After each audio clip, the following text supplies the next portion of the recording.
Hello student, आप सभी का स्वागत है Ajit BSc classes YouTube channel पर।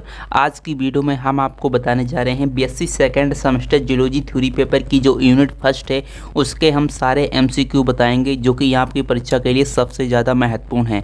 ये वीडियो बिल्कुल हिंदी में होने वाली है और ये जितने भी बहुविकल्पीय प्रश्न हैं ये परीक्षा में पूछे गए हैं और उसी के आधार पर यहाँ पर हमने एमसीक्यू बनाकर रखे हैं। इसके अलावा आपको दूसरी वीडियो देखने की ज़रूरत नहीं पड़ेगी। यही इम्पोर्टेंट क्वेश्चन है, एमसीक्यू हैं, इसे आप अच्छी तरह से तैयार कर लीजिएगा। यदि आप टॉपिक वाइज वीडियोज़ देखना चाहते हैं बिल्कुल डिटेल से थ्योरी में और फिर बाद में उसके एमसीक्यू, तो आप हमारी प्लेलिस्ट में जाकर देख सकते हैं। वहाँ पर हमने टॉपिक वाइज वीडियोज़ को अपलोड किया हुआ है और उसके एमसीक्यू बताए हैं। ठीक है, तो चलिए आज की वीडियो में हम आपको यूनिट फर्स्ट का जो नाम है structure and function of biomolecule, जिसे हम हिंदी में जैव अणुओं की संरचना और कार्य कहते हैं। तो चलिए शुरू करते हैं। मैं आपको एक एक करके अच्छी तरह से एमसीक्यू समझाकर पढ़ाते हैं। ठीक है, तो देखिए पहला जो आपका एमसीक्यू है कि इनमें ऑक्सीजन के परमाणु सबसे कम किसमें होते हैं। आपको इसमें से इन 4 ऑप्शन दिए गए हैं, इसमें से आपको बताना है कि सबसे कम ऑक्सीजन परमाणु किसमें होते हैं। प्रोटीन में होते हैं, लिपिड में होते हैं, कार्बोहाइड्रेट में होते हैं या न्यूक्लिक अम्ल में होते हैं यानी कि न्यूक्लिक एसिड में होते हैं। तो सबसे कम जो ऑक्सीजन परमाणु होते हैं वो लिपिड में होते हैं। लिपिड में बहुत कम मात्रा में ऑक्सीजन उपस्थित होता है। इसमें कार्बन और हाइड्रोजन अधिक मात्रा में होता है, लेकिन ऑक्सीजन जो होता है वो कम मात्रा में उपस्थित होता है।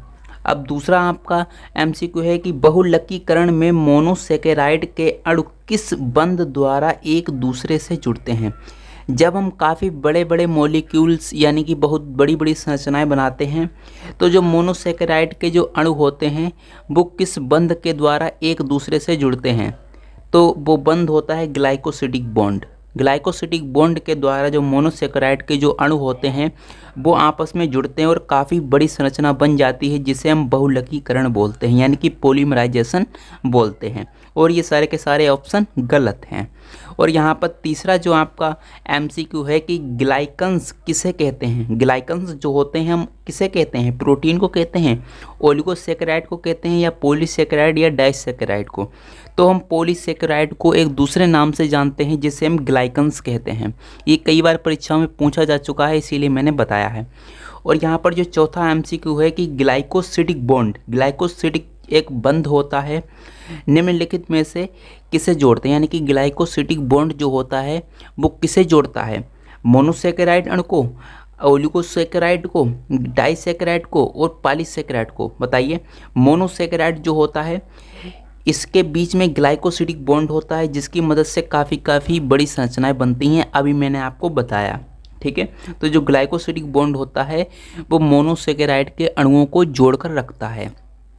और यहाँ पर आपका 5वां क्वेश्चन है कि वसा, जिसे हम फैट बोलते हैं, फैट जो होता है यानी कि इसे बिल्कुल हिंदी में कहें तो जो तेल होता है वो पानी में नहीं घुलता है। पानी में कैसा होता है, नहीं घुलता है, अघुलनशील होता है।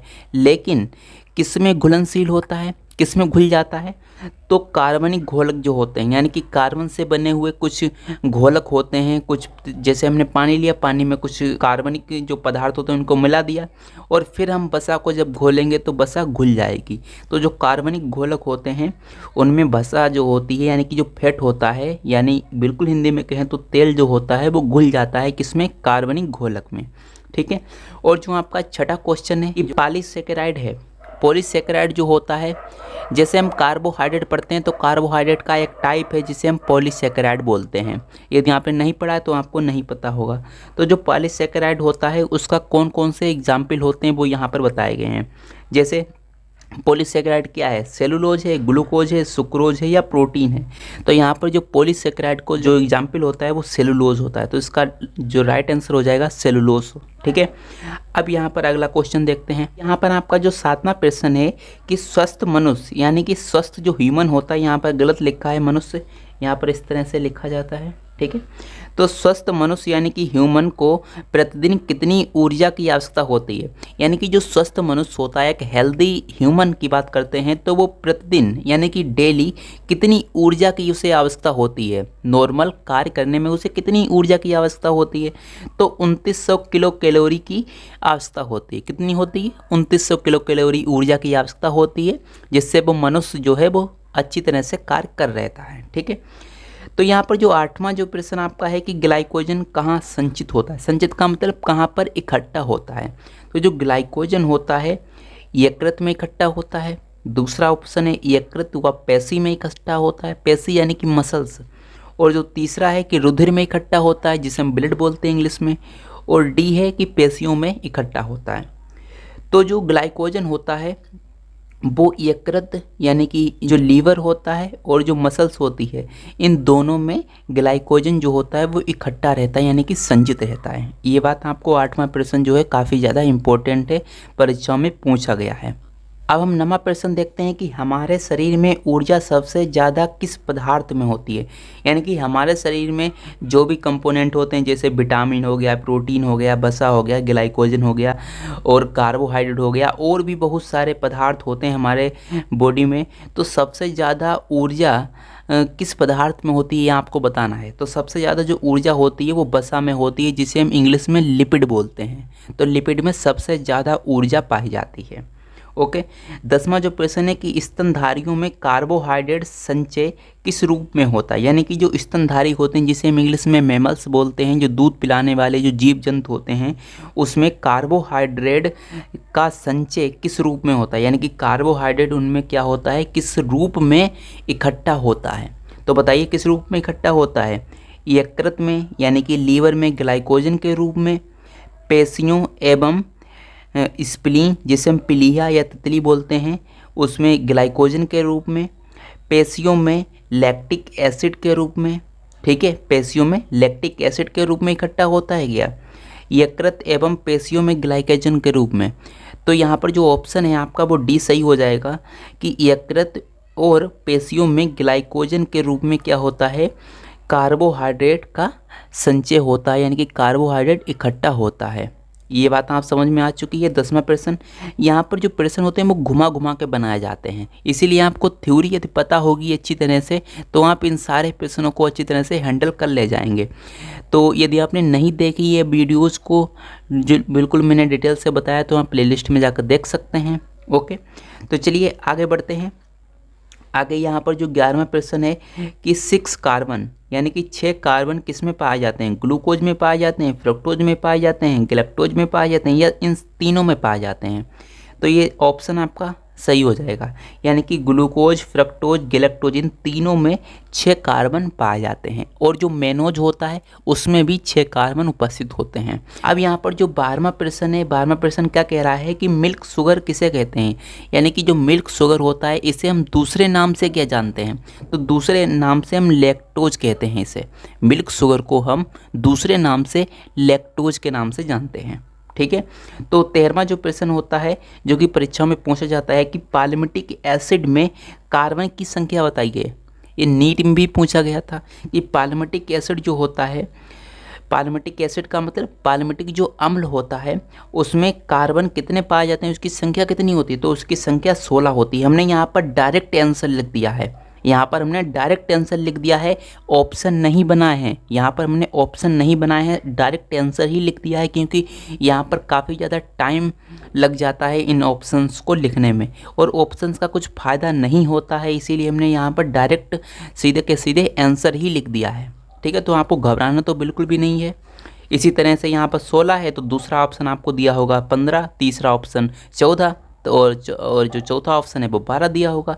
तो इसी तरह से ऑप्शन बना दिए जाते हैं, लेकिन यहाँ पर हमने आपको डायरेक्ट आंसर बता दिया है। तो पाल्मिटिक एसिड में कार्बन की संख्या 16 होती है। और यहाँ पर जो चौथा प्रश्न है कि NH2 क्या होता है, अमाइनो ग्रुप होता है, तथा एक कार्बोक्सिलिक एसिड जिसे हम COOH कहते हैं वो कहाँ पाया जाता है, वो अमाइनो एसिड में पाया जाता है, जिसे हम हिंदी में अमाइनो अम्ल कहते हैं। ठीक है। तो जो NH2 होता है जिसे हम अमाइनो ग्रुप कहते हैं, और कार्बोक्सिलिक ग्रुप जो होता है यानी कि COOH, वो कहाँ पाया जाता है, किस में पाया जाता है, अमाइनो एसिड में पाया जाता है। 15वां जो प्रश्न है, कितने अमाइनो एसिड प्रोटीन बनाते हैं। आपको बताना है जो अमाइनो एसिड होते हैं, अमाइनो अम्ल होते हैं, वो प्रोटीन बनाते हैं, यानी कि कितने अमाइनो अम्ल प्रोटीन बनाते हैं। तो 20 ऐसे अमाइनो एसिड होते हैं जो प्रोटीन का निर्माण करते हैं, ठीक है। 16 जो प्रश्न है कि अनिवार्य यानी कि इसेंशियल अमीनो एसिड की संख्या आपको बतानी है। जो अनिवार्य अमीनो एसिड होते हैं, अमीनो अम्ल होते हैं, उनकी संख्या कितनी होती है, 20 होती है, ठीक है। अब जो 17वां प्रश्न है कि अनिवार्य यानी कि नॉन इसेंशियल अमाइनो एसिड की संख्या कितनी होती है, 20 होती है, ठीक है। तो नॉन इसेंशियल जो अमाइनो एसिड होते हैं उनकी संख्या कितनी होती है, 10 होती है। ये बात आप समझ जाएं। ये अनिवार्य का कहने का मतलब होता है ये ऐसे अमाइनो एसिड होते हैं, इनको हम बाहर से नहीं लेते हैं, भोजन के द्वारा नहीं लेते हैं, ये हमारी बॉडी में बन जाते हैं। इसीलिए यहाँ पर लिखा गया है अनिवार्य, यानी कि अनिवार्य नहीं है, खाने से हमें ये नहीं मिलते हैं, ये हमारी बॉडी खुद ब खुद बना लेती है।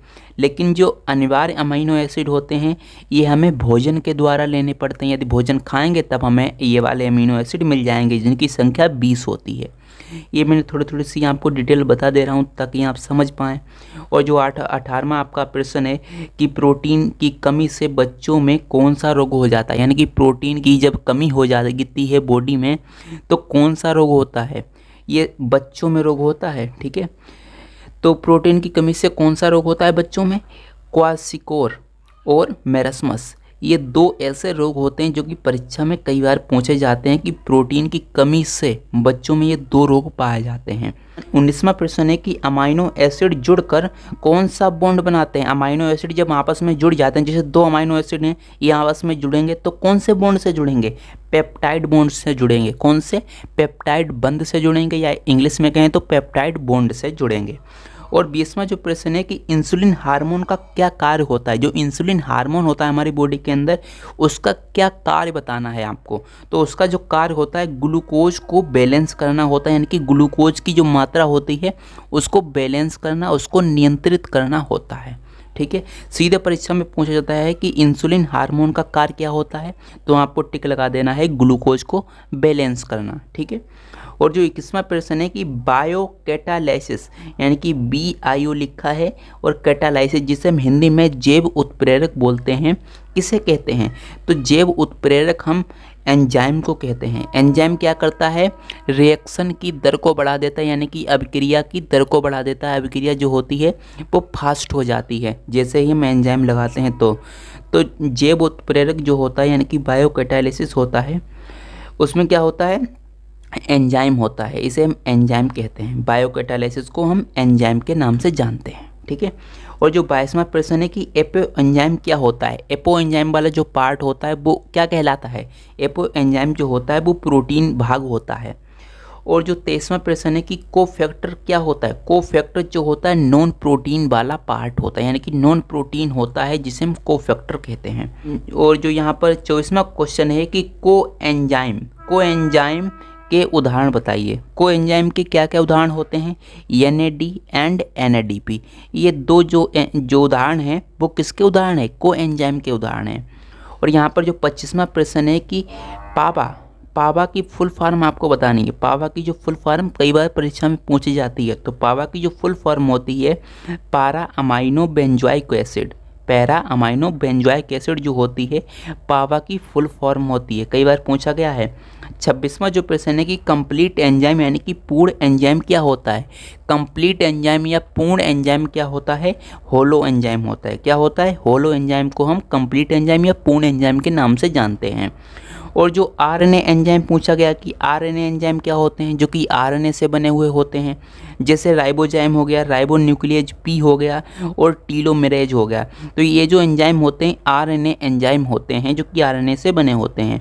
28वां जो प्रश्न है, कई दिन से भूखे व्यक्ति में सर्वप्रथम क्या उपयोग में लेगा। यानी कि जो एक व्यक्ति है जो काफ़ी दिनों से भूखा है, काफ़ी दिनों से उसने व्रत रखा है, और उसने कुछ भी नहीं खाया है, तो उसकी बॉडी के अंदर जो भी ग्लाइकोजन उपस्थित होगा उसका सर्वप्रथम उपयोग किया जाएगा। हमारे शरीर के द्वारा सर्वप्रथम ग्लाइकोज को तोड़ा जाएगा जिससे एनर्जी मिलेगी। ठीक है, तो ये आपका सही ऑप्शन हो जाएगा। और जो आपका 29वां प्रश्न है कि असंतृप्त यानी कि अनसैचुरेटेड फैटी एसिड यानी कि बसीय अम्ल हैं। असंतृप्त बसीय अम्ल क्या होते हैं?